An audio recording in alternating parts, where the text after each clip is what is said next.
You are listening to me talking to myself. Welcome to the podcast where I share useful tools to create more space, more freedom, inner peace, connection, and life on purpose.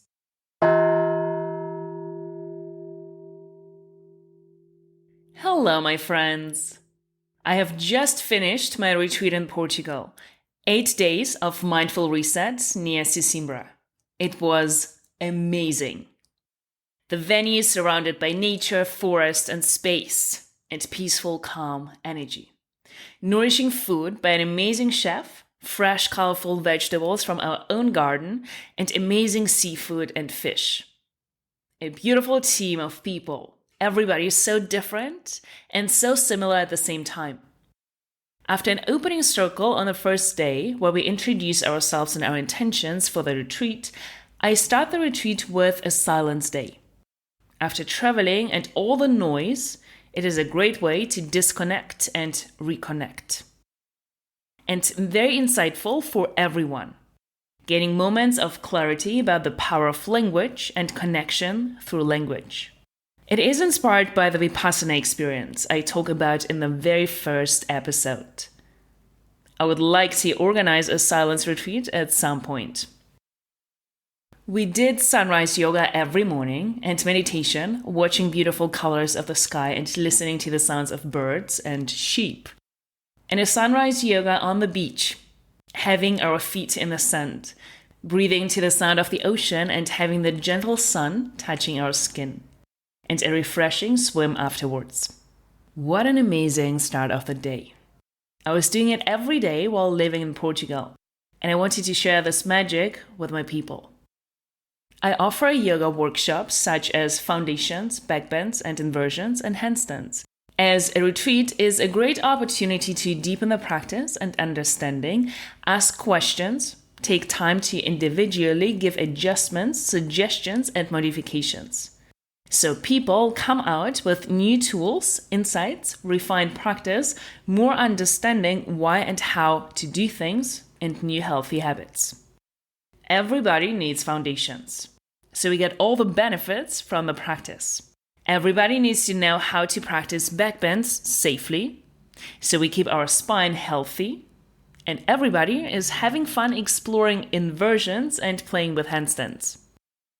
We had a special guest, my friend Tiago, the founder of the movement community in Lisbon, who shared his knowledge and passion for movement. As our intelligent body is designed to move in so many more ways than we use it. It was amazing how many insights you gain from 2 hours of moving your body and use different body parts, and how much connection you create to yourself and other people with physical language. I love moving exploration. Yoga is amazing, but our body is designed for so much more. I talked to some of my friends about movement in episodes 43 and 44. We also did some trips to see the beautiful surroundings, a boat trip. I think the speed driving part was our favorite, to add some fun and adventure. And a hike along the ocean with amazing views. And after all the creative food offerings the whole week, we had a celebratory cooking workshop on Ayurvedic principles with our amazing chef Francisco on the last day. Wow, that is art. And the main part is the energy at the retreat. It was great to see my students again who came from London and spent more time together, as well as get to know new people. It makes such a difference when people genuinely want to be here. They're excited about all the activities and want to take part in everything, as well as contribute, support, help, and co-create the experience. And after this week, I thought I could do it every week. It was a retreat and a reset for me as well, even if I was a host. Everything together made it a truly transformative experience. I'm so grateful for the people while being in Portugal and preparing the retreat, for the participants and the opportunity to create these transformative experiences, grow, evolve, be challenged, and explore what is possible. There will be definitely another Portugal retreat very soon.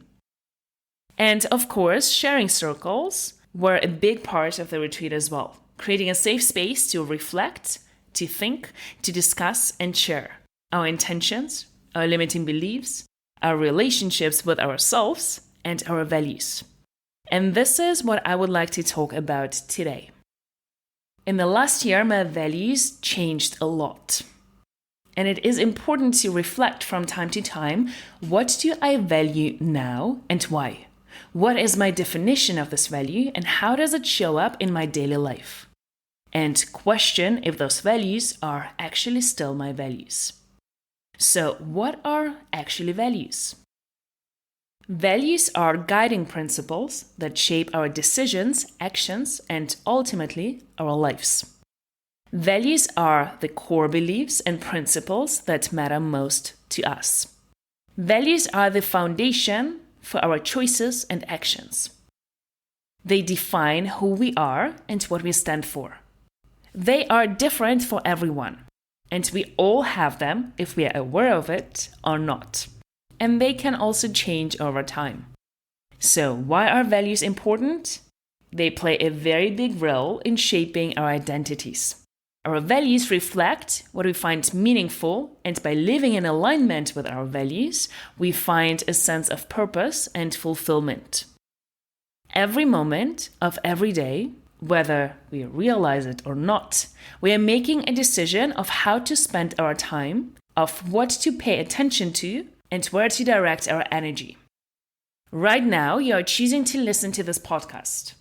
There are an infinite number of things you could be doing instead, but right now, you are choosing to be here. Our values are constantly reflected in the way we choose to behave. Take a moment to think about your own values. What are your principles that guide your actions and decisions? Knowing your values helps you make choices that are consistent with your authentic self.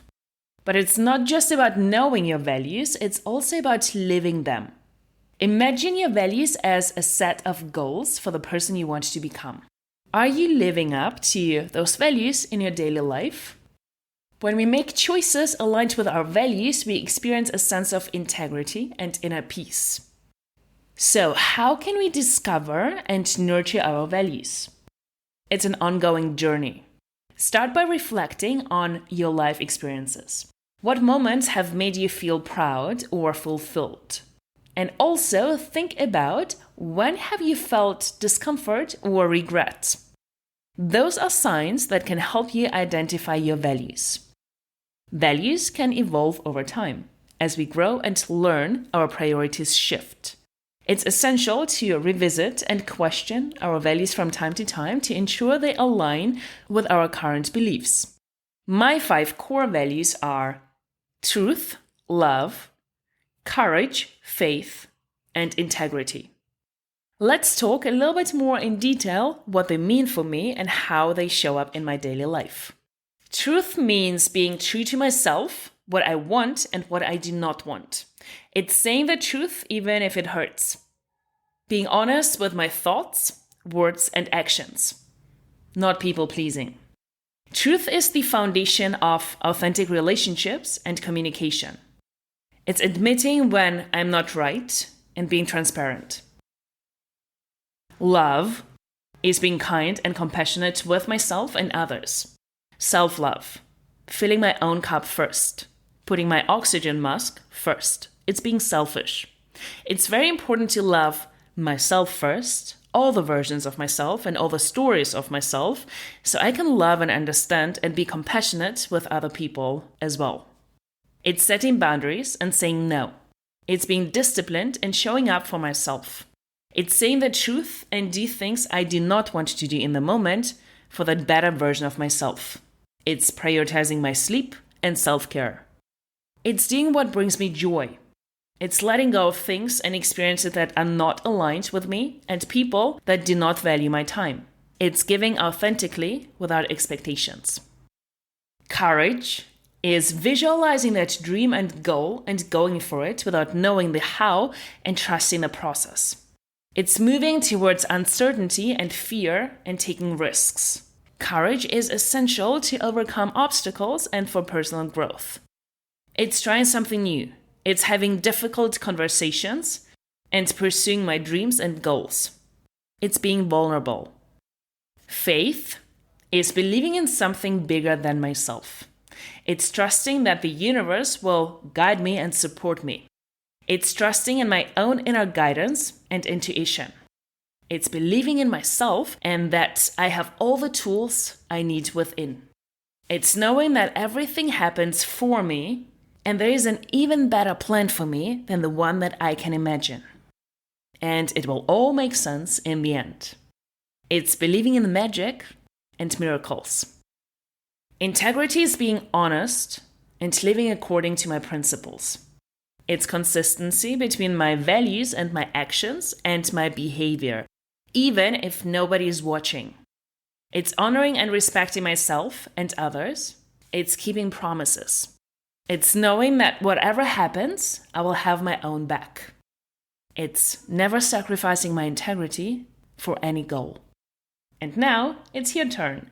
In the show notes, you will find a list of values. From that list, circle 10 values you think you align with. Take your time. From those 10, choose your 5 core values. On a separate worksheet, write down your 5 core values. What is your definition of those values? Why are they your core values? And how do they show up in your daily life? And remember, it is your definition and might not be the same as Google's or somebody else's definition. And what happens sometimes is we think those are our values, but when we reflect on how they show up in our daily life, it might not be the case. Sometimes we want them to be our values, so it's just good to know and explore. Our values are the compass that leads us to a more fulfilling life. My next retreat is in Greece, 23 to 28 of October. Join me for some self-exploration. And if you have always wanted to start meditating and it didn't work out, join me for a daily meditation from the 1st of October on my Instagram and my YouTube channel. All the info you will find in show notes. All right, my friends, have fun identifying your values and I will talk to you next week.